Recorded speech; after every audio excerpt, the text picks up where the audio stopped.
My first trip was to the Arctic was in 2005. And again, it was one of those it was sort of my first traveling assignment for Nat Geo. This was before I went to Iraq, but so they sent me up there as kind of this new guy to, I think probably as a test. So like, what will happen to him? What will he come back with? And at the time in 2005, global warming or climate change was certainly on the radar, but it wasn't the alarm that we hear then now. So they sent me up there with this vague idea to sort of see what I could see about climate change, which was very little when you're standing on the sea ice and just watching all these magnificent animals sort of come and go. Um, so I that was really my first grounding in the Arctic. And then when I came back, the story was killed, so I never had to do anything about it, but the images stayed with me. And of course, climate change became this real huge problem. It was spoken about in the media all the time. National Geographic, for a while, became sort of the journal of climate change and still is to some degree. So I think that having that first experience and then watching climate change become the sort of terror that it is now, just living through that is what gave me a sense of the import of what I experienced. Without that context, I might have just been like, "Wow, those were really cool narwhals." But living through like the sort of ramp up to where we are now has made me feel that these kinds of stories are really important. Yeah, I think one of the first ones is that the way of life of indigenous people in the North is really significantly changing. And I would talk with people and see how their lives were affected by, for one thing, ice, the melting of sea ice. It melts earlier, it forms later, and there's less of it than there ever has been. And most of these communities up north, they're isolated. They're on islands. People can't travel to visit their family unless the sea is frozen, and then they take a snowmobile across the sea to visit the next town.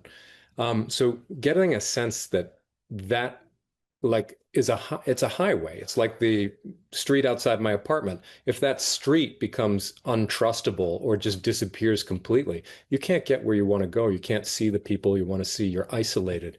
And then another big thing for me was the way that a lot of animals are starting to behave differently. Some are disappearing. And then other animals that were southern ones are starting to move north, like grizzly bears, like beaver. These are animals that have mostly stayed out of the Arctic, but now there are more and more of them in the north, and they're changing the landscape. They're changing the ecology up there. So it's like ice, people, animals, all these things, these three things are changing in ways that we never see down south. And they're the things that I pay attention to. The first trip that I made in 2005, it profoundly impacted me because I was seeing all these animals that for better or worse, I'd kind of thought of as mythical creatures. Like I never expected to see a narwhal. And then I was suddenly surrounded by them and their tusks are sticking up through the water and your mind is blown. I was never asked to write a story for Nat Geo, but I held on to it as something like it was like this experience that felt like I had to pay back somehow. And I didn't know what to do with that. I certainly wasn't like a person who loved the Arctic then. But then many years later, I went north again for Nat Geo and was asked to do a story about white wolves in this very remote part of the Arctic. Encountering these wolves who are not afraid of humans really changed me again. And sort of the wolves, they treat you, if not like an equal, like a lesser being. They will hold your gaze and not look away.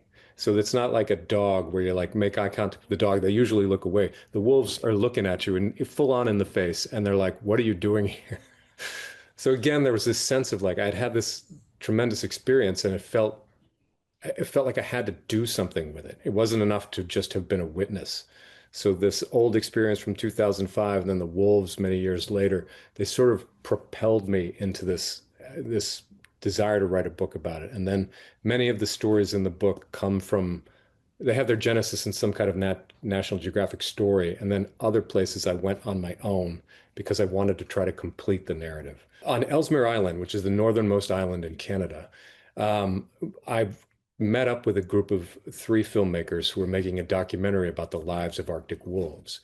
I got there, and the four of us were able to follow these wolves across the landscape using ATVs to keep up with them.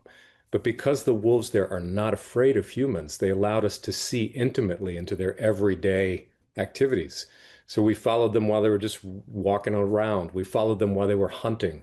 We followed them while they were educating the four pups that were part of the pack, sort of showing them this is your territory and this is what you need to do to survive. With the lives of wolves, the wolves are very much like us, right? And that's part of the reason that wolves and humans have this weird relationship. Like every dog of ours can trace its ancestry back to wolves.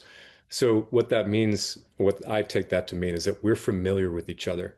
When our species showed up, wolves were already there waiting. And so we've had this long back and forth with wolves, like almost like an ongoing negotiation. And that's why some wolves became our dogs.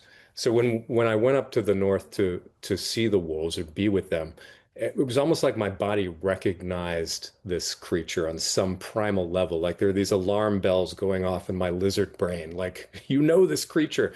And so that was fascinating to just be present with an animal that we have a relationship with that goes beyond just like pet or food or threat.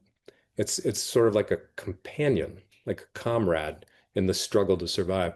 And through them, I was able to look at the sort of the landscape of the high Arctic and realize how far away it is from our southern life, where everything's sort of in turmoil, everything's sort of in various states of decay or upheaval or destruction or corruption. When you travel that far north, one of the things that happens is you get to look down south and you see everything we've created in a much different way. This isn't to say that the far north is, somehow free of or immune to the changes that are happening everywhere else. It's just sort of like there's less visual clutter. There's perhaps a greater sense of time in which to think about things. And so the wolves, in a way, they gave me this gift of time and space to see things differently. Well, each chapter is sort of set up to be a threshold. It's I visit, six different places in the Arctic for the purposes of this book, and each one of them is a threshold where you can sort of see that old world of like polar exploration and deep, cold winter that we sort of lots of us grew up with. But then if you turn in the other direction, you see this emergent, chaotic, much warmer world barreling toward us. And so each chapter goes to a different spot and tries to wrestle with this idea of the old and the new and what's coming toward us. So I go in the beginning of the book, I go with wolves. In the middle two parts of the book, I go to try to investigate what's happening with caribou around the north and what they're declining and sometimes rapidly. So what does that mean for ecosystems and people up there? Then I travel to uh, Greenland is one of the places I go to sort of look at the mystery of the Norse or the Vikings, who established a colony in Greenland about 1,000 years ago. And they did really well for 500 years and then they vanish. So they leave a mystery. Why did their culture fail? What happened to them? What destroyed them? Especially when you think it becomes interesting when you think that there are Inuit people living there today. That's the majority of the population in Greenland. They were there when the Norse were there and they survived, but the Norse did not. So, what lessons might there be? And then finally, at the end of the book, I go to the border between Norway and Russia and try to take a really contemporary look at what's happening in the Arctic with these two very uneasy neighbors.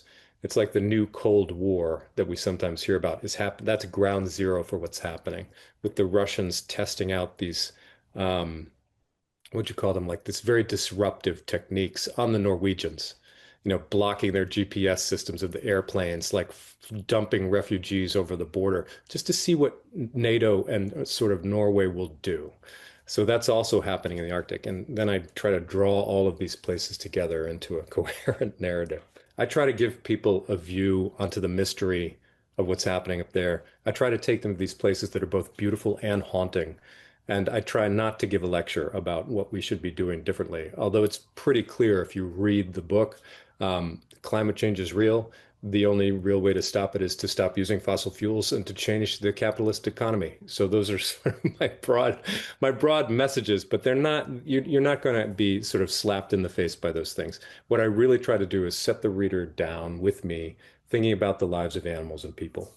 And so I think what I want people to see is the beauty of this place.